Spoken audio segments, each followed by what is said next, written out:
Hello student, आज हम gate 2018 में पूछा गया एक क्वेश्चन सॉल्व करेंगे। तो चलिए क्वेश्चन रीड करते हैं, क्वेश्चन में क्या दिया हुआ है और हमको क्या निकालना है। क्वेश्चन कुछ इस तरीके का है। A 32-bit wide main memory unit with a capacity of 1 GB, capacity 1 GB दी हुई है, is built using 256 M cross 4-bit DRAM chip. The number of rows of the memory cell in the DRAM is 2 raised to the power 14. The time taken to perform one refresh operation is 50 nanosecond. एक refresh operation को perform करने के लिए 50 ns लग रहा है. The refresh period is 2 millisecond. Refresh period जो है वो 2 milliseconds है.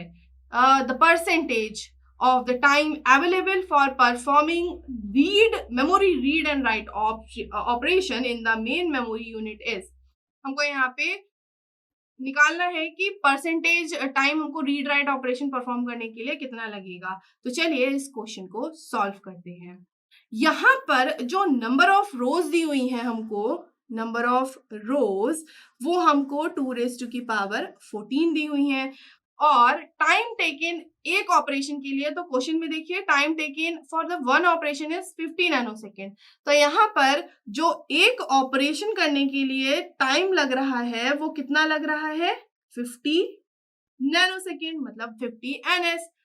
तो टोटल टाइम कितना लगेगा रिफ्रेश ऑपरेशन करने के लिए? अगर हम बात करते हैं टोटल टाइम की, तो टोटल टाइम हमारा क्या हो जाएगा, जितनी रोज है और एक ऑपरेशन करने में इतना लग रहा है, तो टोटल टाइम कितना लगेगा, 2 raised to the power 14 into 50 nanosecond. इतना टाइम लगेगा क्योंकि जितनी रोज होंगी एक ऑपरेशन में 50, तो टोटल हमारा टाइम जितनी रोज है डिवाइडेड बाय एक ऑपरेशन का टाइम।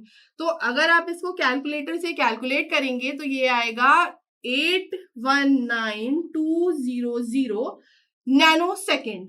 ठीक है, अब इसको हम मिली सेकेंड में कन्वर्ट कर लेंगे तो ये हमारा मिली सेकेंड में है तो 0.819200 ये हमने कन्वर्ट कर लिया इसको मिली सेकेंड्स में। क्वेश्चन में दिया हुआ है जो रिफ्रेश पीरियड है, क्वेश्चन देखिए एक बार यहाँ पर, द रिफ्रेश पीरियड इज 2 मिलीसेकेंड्स, हमने इसीलिए यहाँ पे कन्वर्जन किया हुआ है। अब जो रिफ्रेश पीरियड दिया हुआ है वो आपका कितना दिया हुआ है, 2 मिलीसेकेंड।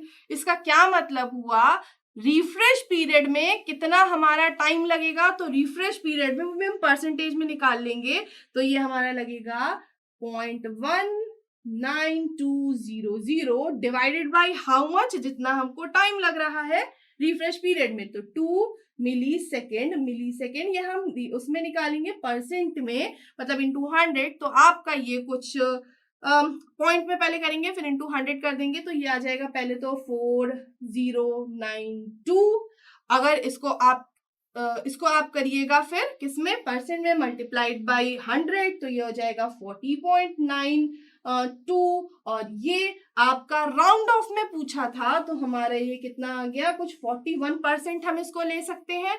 अब क्वेश्चन में देखिए, क्वेश्चन में पूछा है the percentage of time available for performing memory read write operation in the memory unit. इसका क्या मतलब हुआ, इन्होंने बोला है कि टाइम स्पेंट किस पे, रीड राइट ऑपरेशन में कितना हो रहा है, तो टोटल मान लीजिए 100% है, रीड राइट में कितना लग रहा है, 41% लग रहा है।